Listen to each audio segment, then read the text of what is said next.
सुखी संसाराची गुरुकिल्ली. नवरा बायकोने एकमेकांशी प्रेमाने वागायचे. कोणासमोर बायकोचा पाणउतारा करायचा नाही. हेच तत्व बायकोने सुद्धा पाळायचे. चार चौघात नवऱ्याचा अपमान करायचा नाही, कारण लहान मुलं लगेच त्याचं अनुकरण करतात. दोघांनीही मर्यादा पाळायची. दोघांनीही एकमेकांच्या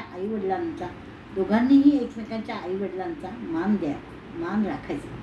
सुनेने सासूचा हात धरून दवाखान्यात नेले, इंजेक्शन दिले की सासू सर्वांना कौतुकाने सांगते, माझी सून बघा, नोकरी करते तरी माझी काळजी घेते.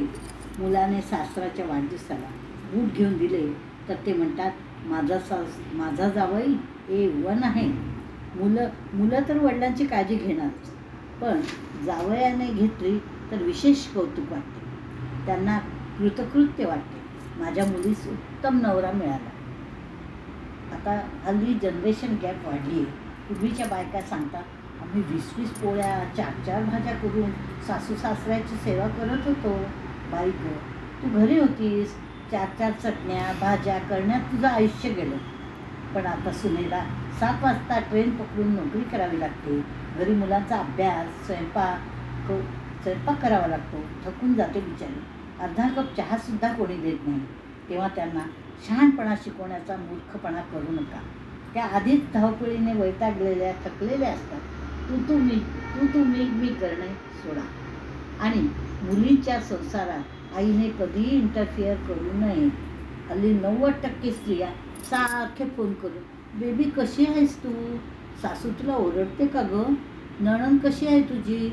नवरा ओरडला तर सरळ बॅग उचलून घरी ये, आम्ही समर्थ आहोत, असे फुकटचे सल्ले देऊन मुलीचे संसार तोडू नका. हात जोडून विनंती आहे की मुलीच्या संसारात कृपया ढवळाढवळ करू नका. मुली खूप हल्ली हुशार आहेत, सक्षम आहेत. त्यांना आनंदाने संसार करू द्या.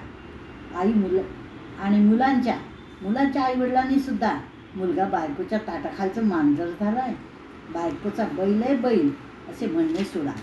तुमच्या मुलांचा संसार सुखाचा व्हावा असं वाटत असेल तर त्यांच्यापासून दूर राहा. मुलांना स्वतंत्रपणे जगू द्या.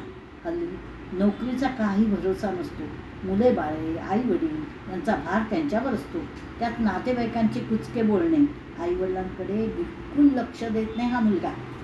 मुले अकाली क्रोड होत चालले आहेत. टेन्शन. त्याच्यामुळे कधी मुलांना हार्ट अटॅकसुद्धा येतो. तरी कृपया हात जोडून सांगते, मुलांना सुखाने जगू द्या. जगा आणि जगू द्या हा सुखी जीवनाचा मंत्र आहे.